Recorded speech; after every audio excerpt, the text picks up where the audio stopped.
निवृत्त मुख्याध्यापकाकडून गावाला शवपेटी दान, 6 तासात त्यांचाच मृत्यू, त्याच तिरडीवर अंत्ययात्रेची वेळ. हे ऐकताच कुणाच्याही मनात एकच प्रश्न उभा राहतो, हे कसं शक्य आहे? दान केलेली शवपेटी आणि काही तासातच त्याच शवपेटीत दान करणाऱ्याचा मृतदेह, हे नुसतं योगायोग आहे की नियतीचा थरारक इशारा? अशी वेळ कुणावरही येऊ नये, पण जे घडलं ते वास्तव आहे. ही गोष्ट आहे अशा एका व्यक्तीची, ज्यांनी आयुष्यभर इतरांसाठी जगलं, ज्यांचं संपूर्ण आयुष्य ज्ञान देण्यात, संस्कार रुजवण्यात आणि समाज घडवण्यात गेलं.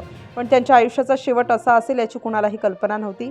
सकाळ उजाडली होती, ती नेहमीसारखीच. गावात हालचाल सुरू होती. कोणी शेताकडे निघालं होतं, कोणी कामावर, तर कोणी घरासमोर बसून चहाचे घोट घेत दिवसाची सुरुवात करत होतं. पण त्या दिवशी गावात काहीतरी वेगळं घडणार होतं, जे पुढे संपूर्ण गावाला सुन्न करून जाणारं होतं. गावात एक बातमी पसरू लागली. आपल्याच गावातील एक ज्येष्ठ व्यक्ती आज काहीतरी विशेष करणार आहेत. लोकांच्या नजरा वळल्या. कौतुक, आदर आणि उत्सुकता वाढत गेली. त्या व्यक्तीचं नाव होतं निवृत्त मुख्याध्यापक, ज्यांनी आयुष्यभर विद्यार्थ्यांना घडवलं, ज्यांच्या हाताखालून शेकडो नाही हजारो विद्यार्थी शिकून बाहेर पडले. कोणी अधिकारी झाले, कोणी शिक्षक, तर कोणी सामान्य माणूस. पण प्रत्येकाच्या आयुष्यात त्यांच्या शिकवणीचा ठसा होता. नोकरीच्या काळात बदल्या होत राहिल्या. वेगवेगळ्या गावात, वेगवेगळ्या शाळात त्यांनी सेवा दिली. शिस्त, प्रामाणिकपणा आणि माणुसकी हेच त्यांचे संस्कार. निवृत्त झाल्यानंतर ते गावी परतले, शांत आयुष्य जगण्यासाठी. पण त्यांचं मन शांत बसू देत नव्हतं, कारण गावातील काही गोष्टी त्यांना अस्वस्थ करत होत्या. ग्रामीण भागात एक मोठी अडचण होती. कोणाचं निधन झालं तर योग्य सुविधा नसल्यामुळे घाईघाईत अंत्ययात्रा काढली जायची. नातेवाईक पोहोचण्याआधीच सगळं संपलेलं असायचं. मृतदेहाची नीट व्यवस्था नसल्यामुळे अनेक वेळा अवहेलना व्हायची. ही गोष्ट त्यांच्या मनाला लागून राहिली होती. आपण समाजाकडून खूप काही घेतलं आहे, आता काहीतरी परत द्यायला हवं, हा विचार त्यांच्या मनात घर करून बसला. आणि मग त्यांनी एक निर्णय घेतला. गावासाठी काहीतरी कायमस्वरूपी उपयोगाचं करायचं, असं काही जे कोणाच्या तरी शेवटच्या क्षणी माणुसकी जपेल. आणि मग त्यांनी गावासाठी शवपेटी आणि तिरडी खरेदी करण्याचा निर्णय घेतला. बुधवारी सकाळी साधारण 10 वाजण्याच्या सुमारास गावकरी जमा झाले. कोणाला आधी कल्पना होती, तर कोणी तेव्हाच पहिल्यांदा ऐकत होतं. ज्या ज्येष्ठ शिक्षकांनी शांतपणे कोणताही गाजावाजा न करता गावकऱ्यांच्या हातात ती शवपेटी आणि तिरडी सुपूर्द केली. कुणाच्याही डोळ्यात पाणी होतं, कुणाच्या चेहऱ्यावर अभिमान, तर कुणी मनातल्या मनात म्हणत होतं, असे शिक्षक आता क्वचितच भेटतात.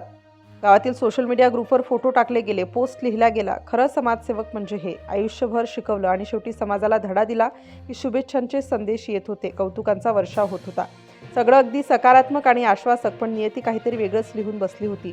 दुपार झाली, सूर्य डोक्यावर आला. गावातील काहीतरी हालचाल थोडी मंदावली. लोक आपापल्या कामात व्यस्त झाले आणि अचानक एक बातमी वाऱ्यासारखी पसरू लागली. सुरुवातीला कुणालाच विश्वास बसला नाही. असं कसं होईल? सकाळी तर ठणठणीत होते, आता तर आपण त्यांच्याशी बोललो होतो. पण हळूहळू ती बातमी खरी ठरू लागली. निवृत्त मुख्याध्यापकांचे निधन झाल्याची वार्ता आली. क्षणात गाव सुन्न झालं. काही तासांपूर्वी ज्यांच्या कार्याचं कौतुक होत होतं, ज्यांच्या दानाची चर्चा होत होती, ते आता या जगात नाहीत. घरात शांतता पसरली. नातेवाईक धावत आले. गावकरी स्तब्ध झाले. आणि मग जे घडलं ते ऐकून प्रत्येकाचं काळीच पिळवटून निघालं. सकाळी ज्या शवपेटीचा लोकार्पणाचा सोहळा झाला होता, त्या शवपेटीचा उपयोग कोणासाठी तरी होणार होता. अवघ्या 6 तासात त्या शवपेटीत त्यांचाच मृतदेह ठेवण्यात आला. ज्या तिरडीसाठी त्यांनी पैसा खर्च केला, जिचा उपयोग समाजासाठी व्हावा असा विचार त्यांनी केला, त्याच तिरडीवरून त्यांची अंत्ययात्रा निघाली. हा क्षण पाहून गावातील अनेकांचे डोळे पाणावले. कुणीही काही बोलू शकत नव्हतं, कुणी डोळ्यात डोळे घालू शकत नव्हतं. लोक एकच म्हणत होते, हे दैव कसं खेळ खेळतं? ही तर खरी समाजसेवा. आयुष्यभर शिकवलं आणि शेवटी मरणातूनही शिकवून गेले. नंदुरबार जिल्ह्यातील शहादा तालुक्यातील बिलाडी गाव. या घटनेने संपूर्ण परिसर हळहळला. वयाच्या 76व्या वर्षी आयुष्यभर विद्यार्थ्यांना घडवणारा हा शिक्षक शेवटच्या क्षणीही समाजाचा विचार करून गेला.